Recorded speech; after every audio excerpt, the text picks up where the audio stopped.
So welcome everyone to New Year Storytelling, featuring three talented storytellers from the Asian Art Museum who'll be telling tales from Japan in celebration of the New Year.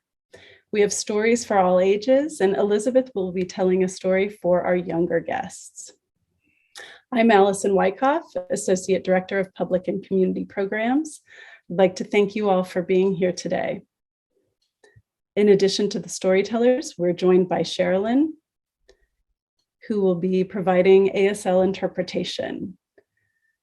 Thank you for making this program accessible, Sherilyn. I'd like to acknowledge that the Asian Art Museum sits on the ancestral homeland of the Ramaytush Ohlone. And I myself am currently on the ancestral territory of several tribal nations, including the Kanza, Osage, and Shawnee peoples. Before we begin, I'd like for you to tell us how your family celebrates the new year by typing your traditions in the chat. My colleague is going to share a link to the museum's Japanese New Year cultural celebration packet, which is a wonderful resource with stories, activities, books, and more for you to enjoy this holiday weekend. Oh, we stay up until midnight. I don't know that I can do that anymore. I'm too old. Ooh, yes, black-eyed peas with rice. First footing and fondue. Fondue, I love fondue. Ooh, eating crab, that's wonderful. Making dumplings. Spending time with family, doing a countdown, 12 grapes at midnight or noon. That's interesting. I want to hear more about that tradition. And then eating soba. Yeah, my dad and I are going to be cooking Samin Nosrat's buttermilk chicken tomorrow from her cookbook, Salt, Fat, Acid, Heat, and I'm really excited to cook and eat, just like many of you. So let's look at the map to see where we're heading today. Japan is a small island chain in East Asia. You can see it there with the two statues, Bonten and Taishaku-ten. And we have a fantastic collection of art from Japan at the museum. So come see us sometime when you're in San Francisco. This next slide shows the New Year table setting of one of today's storytellers. Linda is joining us. Good morning, Linda. Good morning, Allison. Hi. Happy New Year. Happy New Year. This is a photo you took of your New Year preparations. Can you tell us about how your family celebrates the New Year and what some of these delectable dishes are? Yes, this is pre-COVID, and again, we hope post-COVID we'll be able to have a big New Year's Day celebration. We call it Oshogatsu, New Year's Day. And in Japan, it's probably the most important holiday of the year. They celebrate it for several days. But even here, Japanese American families find it a big cause for celebration. Now, I wanted to explain what that large decorative thing is in the slide, especially the one on the left.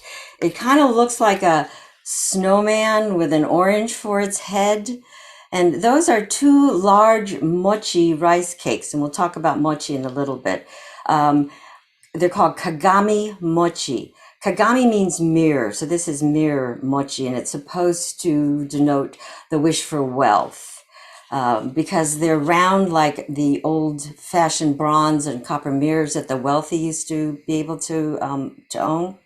And the orange on the top is called dai, and it represents your family's generations. Now, it has to have the leaf on it because that means it's living, because you want your generations of your family to continue growing, living, prospering. And most importantly, the kagami mochi is placed in different parts of your home to welcome the New Year god, Toshigami, because if you clean your house thoroughly and you have these things to welcome the god, He comes into your home during the new year and brings hopefully your family good luck, good fortune, and prosperity. Now, some of the special foods that you have to eat, or you want to eat on New Year's Day, just like Eleanor put in the chat, black eyed peas for people in the South here, we have a dish called kuro mame, which is black soybeans. It's kind of a sweet dish, and we eat it for the same reason, for good health and prosperity. And then if you look at the platter on the right, you might be able to pick out the head-on shrimp, the whole shrimp. Most people have never seen a shrimp with its head still on, but when you do, you'll see it has a curved back, and that curved back represents longevity, long life. So almost all the foods that you're eating at New Year's is for wishes for good health, long life, and prosperity. Now, I'm going to tell you a story called The Mochi Race. But before I do, I want to talk a bit about mochi. Michael, can you? Yeah, thanks. Now, I bet you are familiar with mochi ice cream, right? The mochi, the ice cream on the inside, and the mochi is just that kind of chewy, stretchy outside coating of the mochi ice cream. Now, traditionally, to make the mochi, they would use a wooden or stone mortar called an usu, and they would pound the rice with a wooden mallet called a kine. And then you would cook this very short grain rice, almost looks like pearls, it's so short. It's very glutinous, which means sticky. So they've cooked the rice, they've put it in the usu, and now it's being pounded by the kines. Pound it, pound it, pound it, pound it. It sounds like ka-tonk, ka-tonk, ka-tonk, ka-tonk. Often there's two of them going back and forth pounding it. You can see that the rice is all hot and steamy. And then as they keep pounding it, it's still hot and steamy, but it gets kind of pillowy and very stretchy and very sticky. And then when it's still pretty hot, you form it into these traditional mochi rice cakes. And you saw how on the kagami mochi, right, you have the two on top of each other. Now, when you hear someone say, once upon a time or long, long ago, you know you're going to hear a story. Well, in Japan, if children hear someone say, mukashi, mukashi, or a slightly longer version, mukashi, mukashi, aru tokoro ni, they know they're going to hear a story because that means long, long ago. Mukashi, mukashi, aru tokoro ni. Long, long ago in Japan, two friends met on a mountaintop. Monkey, yukiki, yukiki, and Bullfrog, ghetto, ghetto, ghetto, ghetto. Monkey turned to Bullfrog. Bullfrog, my old friend, do you hear the sounds coming from the village down below us? They could hear ka-tonk, ka-tonk, ka-tonk, ka-tonk. That is the sound of people pounding mochi, because soon it will be New Year's Day. And you know, they say it's good luck if you eat mochi on New Year's Day. It will bring you good luck for the entire year. Now, we are clever. Don't you think that you and I can come up with a plan where we can get some of that delicious mochi for ourselves? So the two friends put their heads together, came up with a plan, and they rushed down the mountain into the village.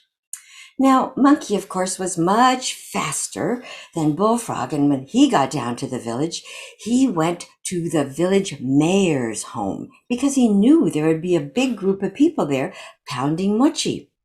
He pushed open the gate to the garden. Sure enough, there was a big group of people pounding mochi and lots of children running about and playing. So Monkey hid in the bushes, but he had left the gate open for Bullfrog. Boom, Boom, boom. Here came Bullfrog, and he hopped over to the pond. And then, but-cha! Splash! Huh? Huh? What was that? One of the children must have fallen into the pond. So everyone rushed over to the pond to see what was happening, leaving the Usu unguarded. That gave Monkey his chance. He ran out of the bushes, grabbed the Usu, and ran back up the mountain as fast as he could. Now, when he got to the top of the mountain, he had time to wait for Bullfrog to catch up with him. And he began to think, why should I share any of this delicious mochi with Bullfrog when I did all the work? I carried this heavy usu all the way back up the mountain. So when Bullfrog finally arrived, Bullfrog, my old friend, instead of us trying to separate this sticky mochi into two, why don't we have a race? We'll roll the usu back down the mountain and we'll chase after it. Whoever catches it first can eat as much mochi as they want. Now, Bullfrog knew that he was much slower than Monkey, but he was also very clever, so he agreed to the race.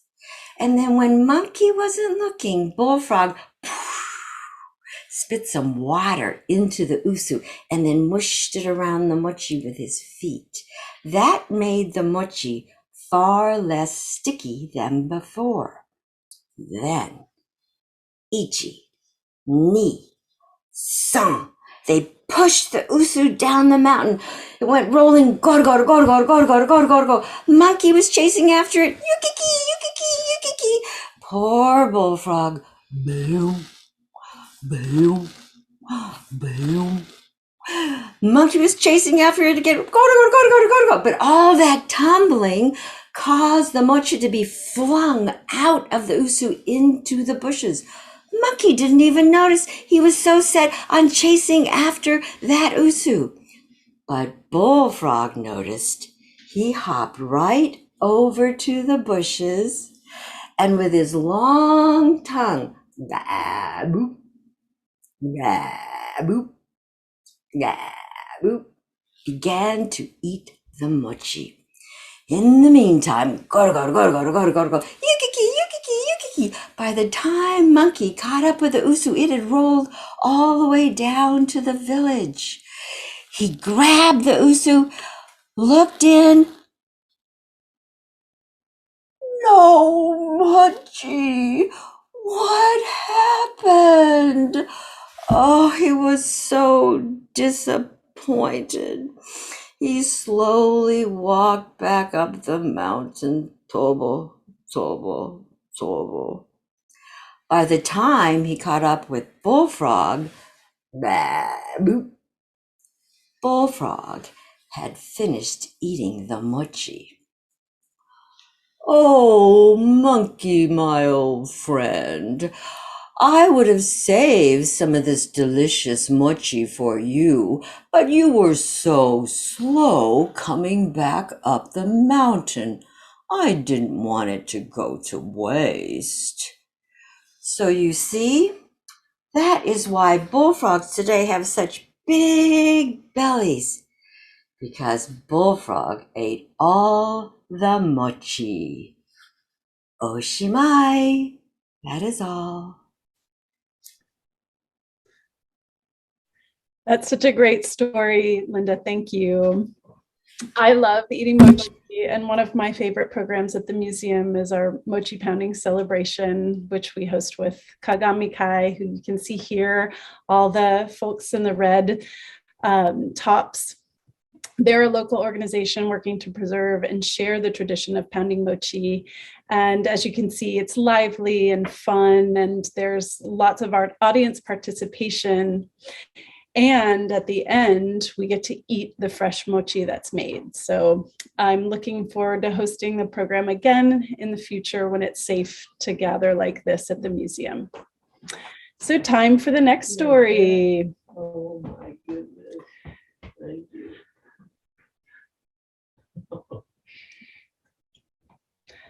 Where's John? Can you tell us about the story you're telling?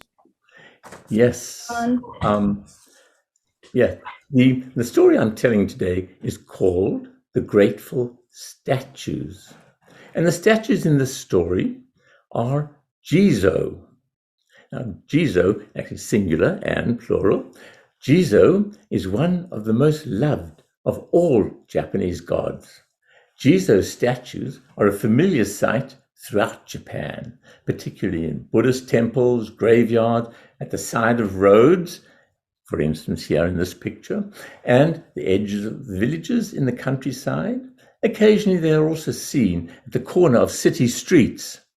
They are found either individually or in rows. Here we see a row of them alongside a country road. The primary role of Jizo is to protect children. In addition, Jizo also protect travelers and firefighters. Now, many Jizo statues wear red bibs and hats, as you can see, these 3, 4 on the left. And in this image here, the hats are offered by worshippers. And people also leave offerings of flowers, coins, candles, and incense at the feet of Jizo statues. Jizo statues are usually made of stone, as you can see here, and generally considerably smaller than life-size, perhaps a couple of feet high. Most look like small Buddhist monks, as seen in these images in the Asian Art Museum's collection. Good. Now for our story, The Grateful Statues. So, Mukashi, Mukashi, once upon a time, in a mountain village in Japan, there lived a kind old couple. They were very poor. Every day, they wove hats out of straw, and when they'd finished enough, the old man would take them down to the nearest town to sell. Now, one day, the old man said to the old woman, "In 2 days' time, it'll be New Year's. New Year's Day, we really should have some mochi to eat. I wish we had a few, even just 1 or 2 little cakes. Without mochi, it's really not possible to celebrate New Year properly." "Well," said the old woman, "when you've sold these hats, buy some mochi." So early the next morning, the old man took the 5 hats they'd finished and set off for the town to sell them. Along the way, he passed a row of 6 Jizo statues, and, as was his custom, he thanked them for their protection. For as we've heard, Jizo are protectors of children and of travelers. At the market, the old man set out his hats on a table and waited. People commented on the quality of the straw hats, but no one bought one. Man waited a few hours, and then he got up and he gathered his hats and carried them around the marketplace, politely drawing people's attention to them. People admired them, but still he had no success. He even went up side streets that led into the marketplace, in vain. Despite his best efforts, he was unable to sell a single hat that day. And to make matters worse, it began to snow very heavily. And as he'd sold no hats, he'd got no money, and he'd not been able to buy any mochi. The old man felt very sad as he trudged wearily home. And on the lonesome road as he went home, he again passed the row of 6 Jizo statues, this time covered in snow. My, he thought. I know they're only stone statues, but never mind. They must be very cold standing here in the snow. And then he had an idea. I know what I'll do. And he removed the hats from his back, and he brushed the snow off the heads of the Jizo, And then on the first one, he placed a hat, tied it under Jizo's chin, and he placed a hat on the second one and tied it under its chin, and on the third one, tied it under its chin, and a fourth hat on the fourth head, tied it under its chin, and a fifth hat on the fifth head, tied it under his chin, and a sixth. And then his face fell. He realized he had no new hats left. And he remembered his scarf. And he removed his own scarf, and he placed it on the head of a Jizo, of the sixth Jizo, tied it firmly, and continued on his way home, satisfied. The old woman was waiting for him by the fire, and when the door opened, she looked up and in amazement said, "What has happened to you? Come in, come and sit by the fire. You look half frozen to death. And what has happened to your scarf?" The old man shook off the snow and brushed it out of his hair and went and sat next to the old woman. He told her how he had given his hats and his own scarf to the sixth Jizo. But he apologized too, that he had come home without any mochi. The old woman said, "That was a very kind thing you did for the statues." She was very proud of the old man. It's better to do a kind act like that than to have all the mochi in the world. Come along now. It doesn't matter that we don't have any mochi for New Year's Day. Since it was already late, the old man and the old woman soon went to bed. And in the night, while they were asleep, a wonderful thing happened. There were voices in the distance singing. A kind old man walking in the snow gave all his hats to the stone Jizo. We are very grateful, and we want him to know. And the voices drew nearer and nearer until you could hear footsteps crunching through the snow. And the footsteps and the voices came closer and closer. A kind old man walking in the snow gave all his hats to the stone Jizo, for which we're very grateful and want him to know. There was a loud thud in front of the house, as though something had been dropped. And the old man and the old woman jumped out of bed and ran to the front door. And when they opened it, what do you think they saw? There, in front of the house, lay a basket, and in the basket were new blankets, new clothes for the old man and the old woman, and on top of the pile lay the biggest, the finest, the most beautiful mochi the couple had ever seen. In amazement, they stared out and wondered who could have brought them this wonderful surprise. There were tracks leading from the door of the house, and they followed them, and they saw 6 figures, the stone Jizos, walking through the snow towards the rising sun. "Ah," said the man, "it's the stone Jizo who have brought us this wonderful gift." And the old woman added, "Yeah, you showed them a kind act yesterday when you gave them your hats and your scarf. And this is their way of expressing their gratitude." And thus, the old man and the old woman were able to celebrate an unexpected, wonderful new year, sharing the delicious giant mochi. Oshimai, the end. And now I'd like to hand you over to my colleague Elizabeth, who will introduce you to a special kind of storytelling that originated in Japan but it is now practiced all over the world. Kamishibai. Elizabeth?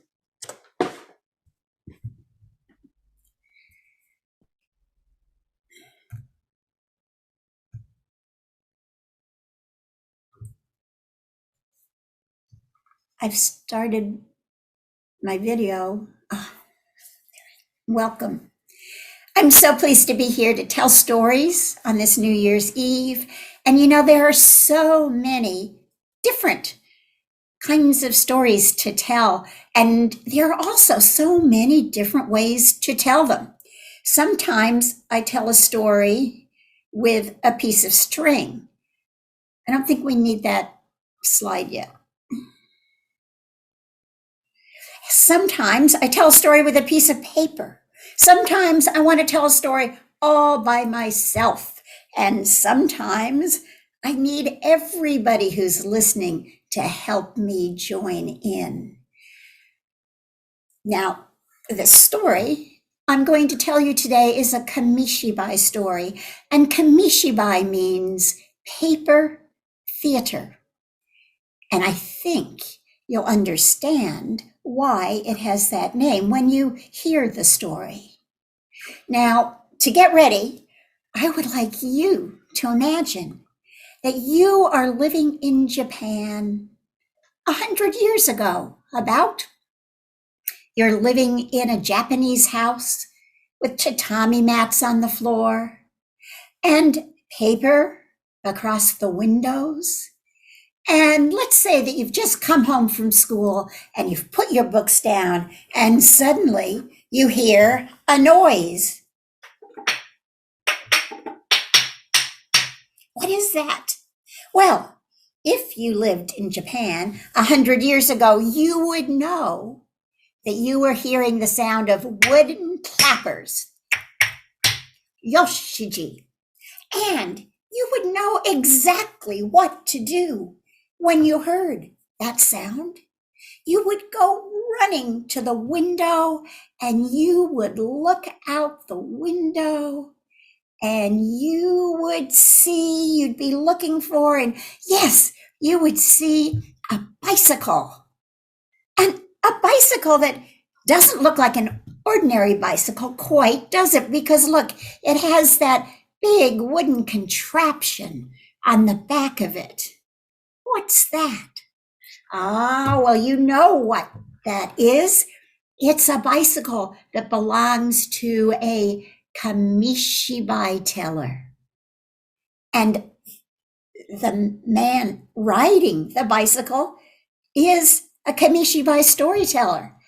And so, look, you can see now in the street, all your friends are running out of their house. They're following down behind the Kamishibai teller and his bike. Let's go join them. But first, you need to make sure you have a little bit of money. So take 1 or 2 coins, put them in your pocket. You are going to need that money later.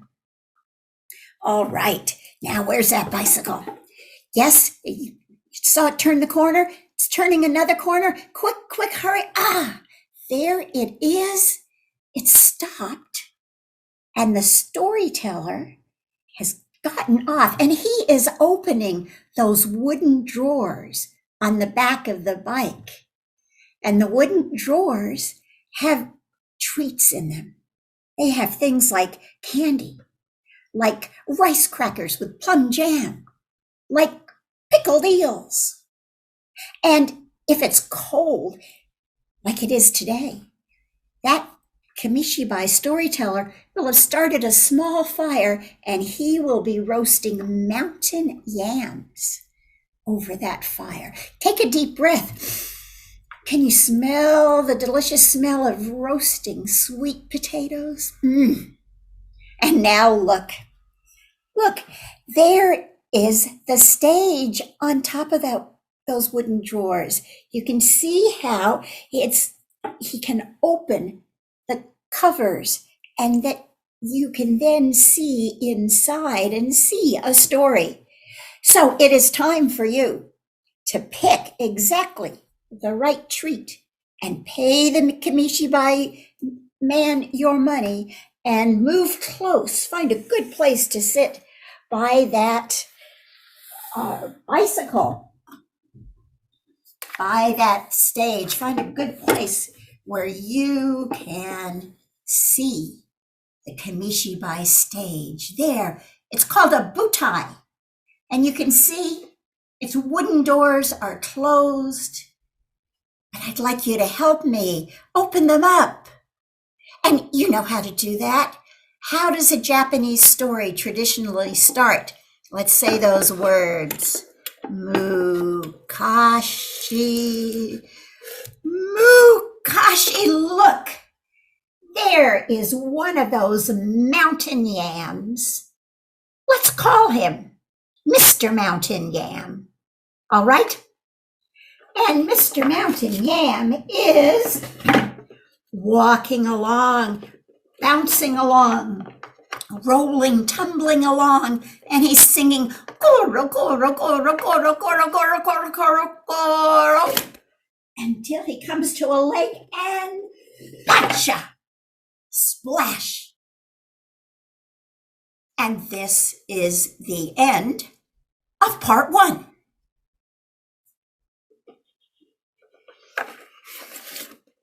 Now here is a taro root. And another name for taro root is village potato. So let's call her Mrs. Village Potato. And you can see she has all her children with her. Can you help me count them? How many are there? 1, 2, 3, 4, 5, 6. Can any of you count them in Japanese? Try it. Ichi, ni, san, shi, go, roku.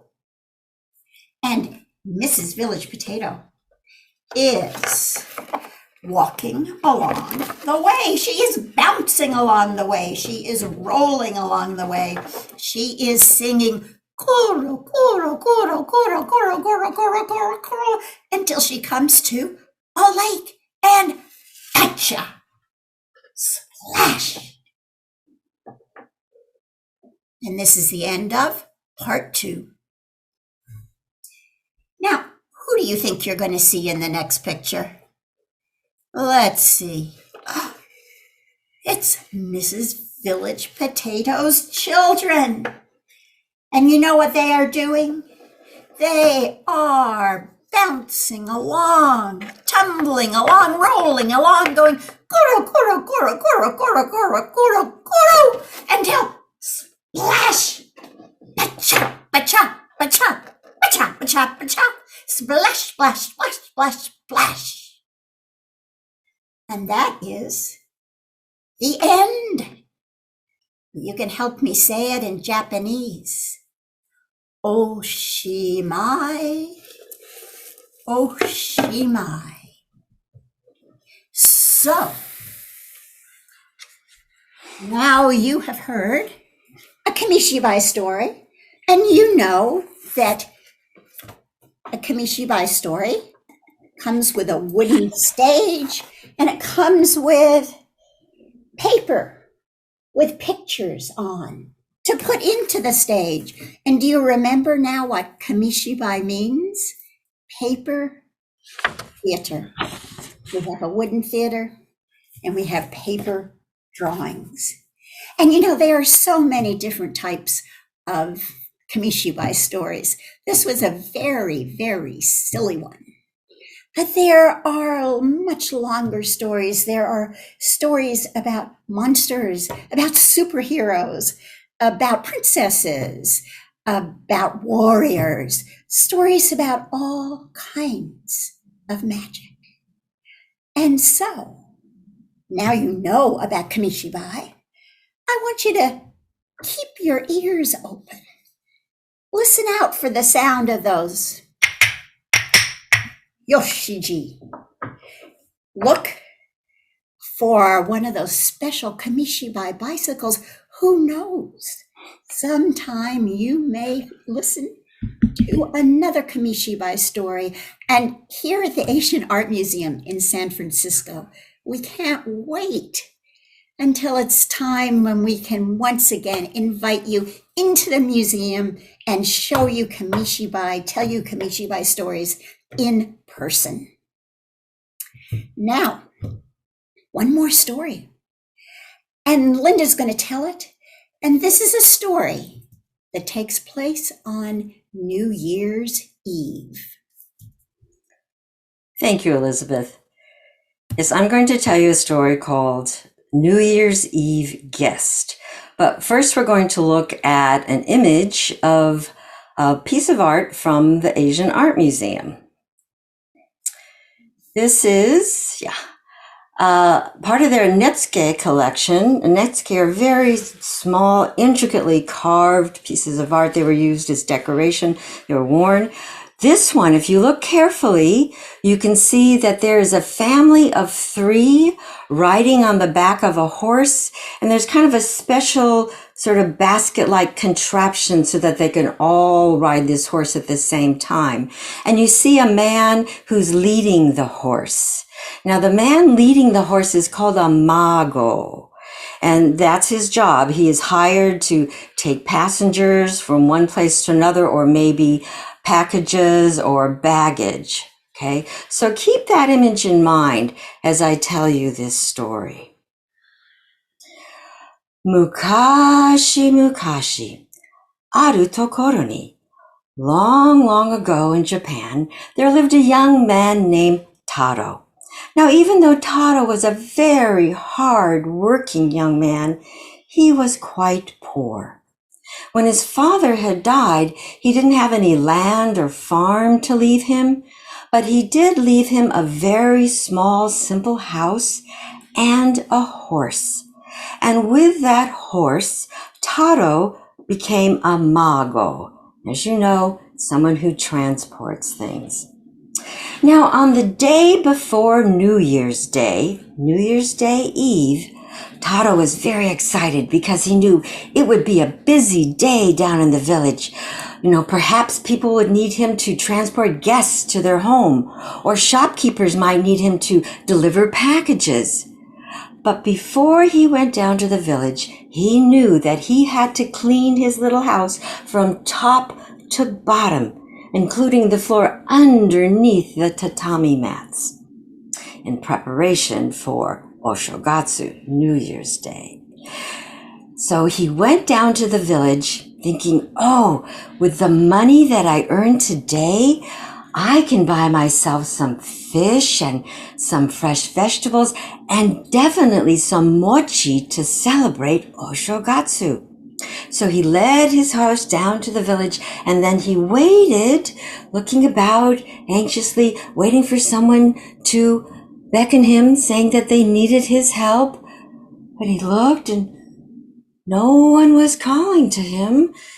So then he went to each of the shopkeepers and asked, did they have any packages they needed delivered?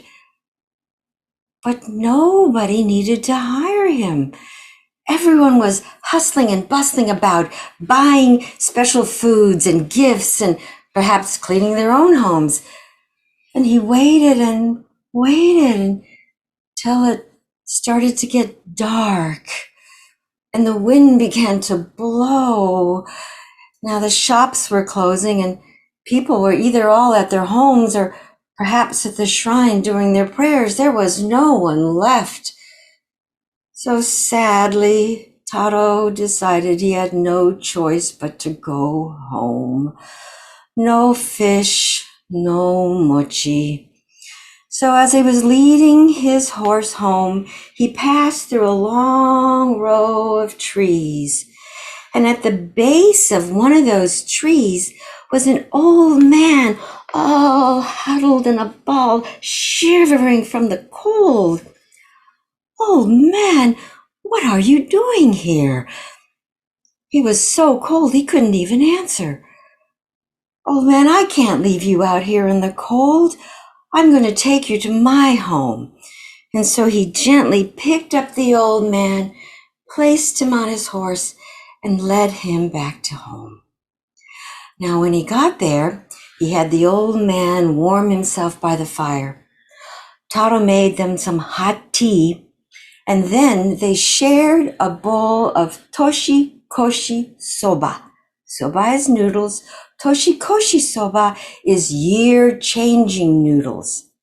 And it's to honor the year that ends and celebrate the year that's about to begin. And then the old man said, "Domo arigato.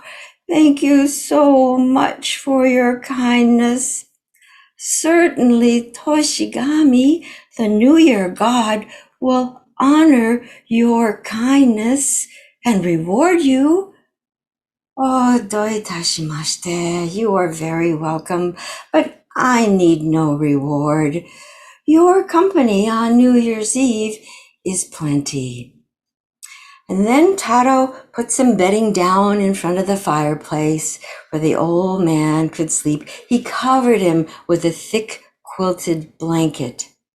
And then they fell asleep, listening in the distance to the sound of the bell ringing at the temple 108 times. Now in the morning when Taro awoke, the old man was still asleep. "Oh, he must have gotten cold. He's covered himself completely with the blanket." But Taro set about making some rice porridge and some tea for their breakfast. "Ohayo gozaimasu. Good morning. Akemashite gozaimasu. It is omedetou. Happy New Year." But the old man didn't stir. "Oh, I hope he didn't die during the night." "Ohayo gozaimasu. Good morning." Still he didn't stir. So he went over and he shook the old man. He didn't move. So then Taro picked up a corner of the blanket and looked under. He could not believe what he saw. Instead of the old man, there was an enormous pile of gold. You see, the old man was right. Toshigami, the New Year god, had rewarded him for his kindness. Oshimai, that is all.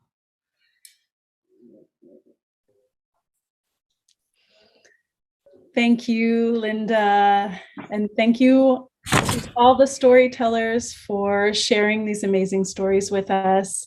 I'd like to also thank Sherilyn for providing ASL interpretation today, and thank Michael and Triana, who were behind the scenes. We really couldn't have done this without all of your participation. If you can, please join us for the annual bell ringing ceremony, which starts at 11. And you can join on the museum's YouTube channel. It'll be live streamed. So we look forward to seeing you there. And we're going to hop off now, end this webinar so we can go to the bell ringing ceremony. Thank you all. Happy New Year.